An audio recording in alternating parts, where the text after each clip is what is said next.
So hello everyone, welcome back to my new video.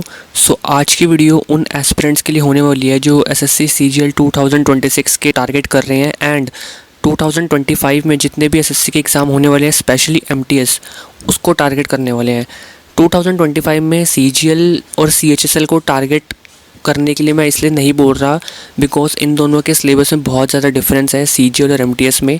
जहाँ CGL में आपको 4 subjects पढ़ने पड़ते हैं, यही एमटीएस में आपको 2 सब्जेक्ट्स पढ़ने पड़ेंगे। तो चलिए स्लाइड्स में आपको दिखाऊंगा कि अगर आप दोनों एग्ज़ाम्स की तैयारी कैसे कर सकते हैं। तो यहाँ पर सबसे पहले स्लाइड में आप देख सकते हैं कि एसएससी एमटीएस क्या है। ये 10th लेवल एग्ज़ाम है एंड सीजीएल जो है वो ग्रेजुएट लेवल एग्ज़ाम है। सबसे बड़ा डिफरेंस तो यही हो गया, ठीक है। एक 10th पास बच्चा भी है वो भी एग्ज़ाम दे सकता है।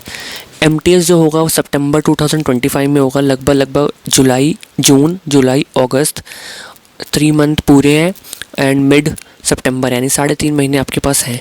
एंड जो सीजीएल होगा वो मिड जून जुलाई में होगा नेक्स्ट ईयर। तो उसके लिए आराम से बहुत ज़्यादा टाइम है आपके पास, लगभग पूरा 1 साल है। बात करते हैं एमटीएस के सिलेबस के बारे में।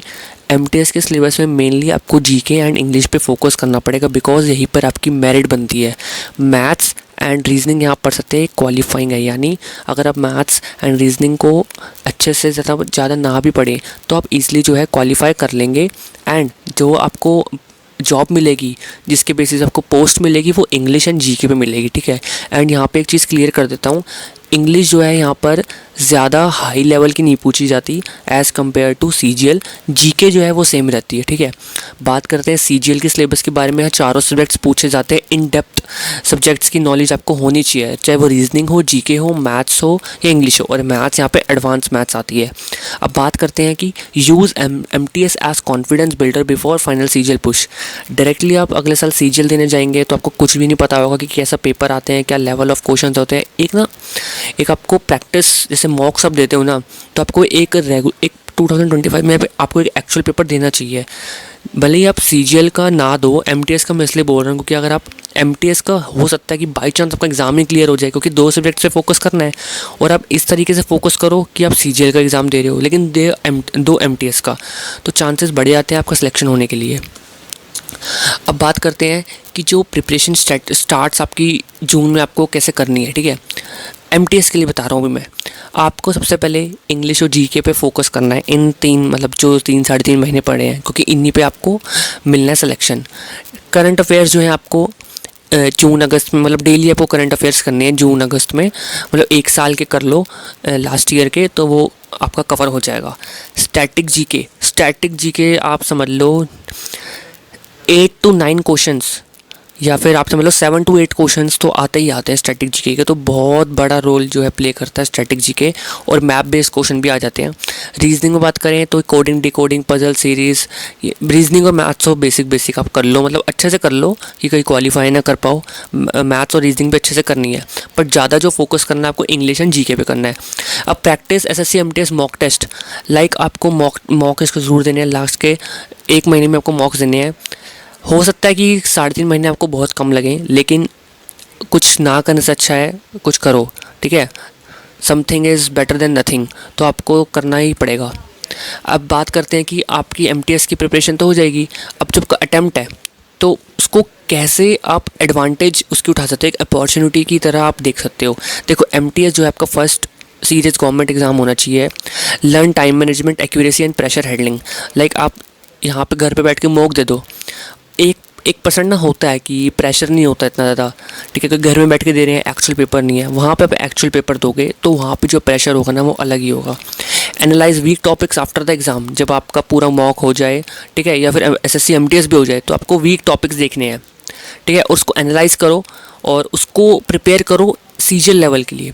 और आपका इसमें एक बेनिफिट ही होगा, अगर आप 2025 एमटीएस दे रहे हो ना, अगर आपके ज़्यादा कुछ नंबरों से आप रह जाते हो या आपको अपनी गलतियाँ पता चल जाती है, तो 2026 में आप एश्योरिटी ले सकते हो कि आपका सिलेक्शन होगा ही होगा, एमटीएस में भी हो जाएगा। क्योंकि आपने देखा होगा, अगर किसी एक जने का कोई गवर्नमेंट एग्ज़ाम निकल जाता है ना, तो लगातार उसके निकलते रहते हैं एग्ज़ाम, क्योंकि उसको एक श्योरिटी आ जाती है कि हाँ इस तरीके से एग्ज़ाम में पूछा जाता है। एक उसका बेस या फिर उसकी ये कह लो कमांड बन जाती है। अब बात करते हैं कि पोस्ट एमटीएस यानी MTS एग्ज़ाम होने के बाद क्या, क्योंकि मेन टारगेट क्या है हमारा, CGL 2026 हमारा मेन टारगेट तो वही है। तो कंटिन्यू इंग्लिश एंड जीके, पर अब CGL लेवल की करनी है आपको। देखो अभी तो आप जो है MTS के लिए चलो आप डेडिकेटेड वीडियो देख सकते हो MTS में क्या पूछा जाता है। उसके बाद MTS होते ही आपको CGL लेवल पे शिफ्ट हो जाना है, ठीक है। Starts English vocab grammar comprehension, start maths में अर्थमेटिक, फिर बेसिक पे जाना है। Solve Tier 1 level mock test for SSC CGL। Tier 1 के अच्छे से मॉक्स लगा लेना है आपको। बेसिकली पहले Tier 1 पे अच्छे से फोकस करना है, ठीक है। Tier 2 पे चलेंगे आगे, पहले Tier 1 तो क्लियर हो जाए अच्छे से। अब बात करते हैं कि जैन जून यानी अब फाइनल आने वाला एग्ज़ाम नेक्स्ट ईयर हो गया। फुल सिलेबस की कवरेज करनी है, रीजनिंग करना है, जीके करना है, इंग्लिश करना है, मैथ्स है, चारों टॉपिक्स पे आपको कमांड बना लेनी है। वीकली मॉक टेस्ट लेना है, प्लस उसका एनालिसिस भी आपको करना है। स्पीड पे फोकस करना है, एक्यूरेसी पे फोकस करना है, रिविजन्स करनी है, नोट्स की, formulas, vocabulary, target 130 plus marks in CGL Tier 1। भाई देखो ये 130 मार्क्स ना, ये तो भूल जाओ, ये हटा दो 130, इसको करके ना 160 प्लस कर दो, ठीक है। 130 तो बहुत ही कम बता दी मैंने, 5-6 साल पुराने, तो 160 प्लस कर दो इसको। अब बात करते हैं वाई दिस स्ट्रेटेजी वर्क्स, मतलब कैसे वर्क करेगी। देखो real exam practice through SSC MTS से हो जाएगा। Early start build strong foundation, यानी पहले ही आप स्टार्ट कर चुके हो 1 साल पहले, तो फाउंडेशन आपका मजबूत होगा CGL के लिए। प्रेशर भी लेस होगा CGL के लिए। MTS से सारी मिस्टेक्स लर्न करके आप अवॉइड कर लोगे CGL में, कॉन्फिडेंस बिल्ड होगा और मोर चांसेस ऑफ सिलेक्शन। तो इसलिए आपको स्ट्रेटजी यूज़ करनी ही करनी है। फाइनल मोटिवेशन में बात करते हैं, क्योंकि वीडियो को ज़्यादा लंबा नहीं करेंगे। फाइनल मोटिवेशन से पहले आपको बता देता हूँ कि मैंने टेलीग्राम चैनल अपना बना लिया है, एंड उसका लिंक भी मैंने पोस्ट अपनी यूट्यूब पे डाल दिया है, डिस्क्रिप्शन में अबाउट सेक्शन में डाल दिया, एंड इस वीडियो के नीचे भी मैं डाल दूँगा, ठीक है। बट आप उसको ज्वाइन करके रख लो। अभी मेरे चल रहे हैं सेमेस्टर एग्ज़ाम्स, देन मेरे एग्ज़ाम जब ख़त्म हो जाएंगे 11 जून को, तो ही मैं वहाँ पे रेगुलर फिर हो पाऊँगा, इसकी भी रेगुलर स्टडीज़ कर पाऊँगा, एंड आपके साथ भी कनेक्टेड रह पाऊँगा। तो जल्दी से जाकर टेलीग्राम चैनल को ज्वाइन कर लो, ताकि वहाँ पे आपको अपडेट्स मिलने स्टार्ट हो जाएंगे, एंड मिल के करते हैं फिर प्रैक्टिस, ठीक है। फाइनल मोटिवेशन, MTS से सीखो, CGL में जीतो। एक स्मार्ट प्लानिंग से तुम्हारा एग्ज़ाम नहीं करियर बनेगा, ठीक है भाई। ऐसी डेली मोटिवेशन भी आपको मिलती रहेंगी टेलीग्राम चैनल पे, और ऐसी डेली मोटिवेशन आपको खुद लानी पड़ेंगी आपके अंदर, क्योंकि भाई एक साल का टाइम, एक साल नहीं, ये समझ लो आपको 2-3 साल का ये है जर्नी, ठीक है।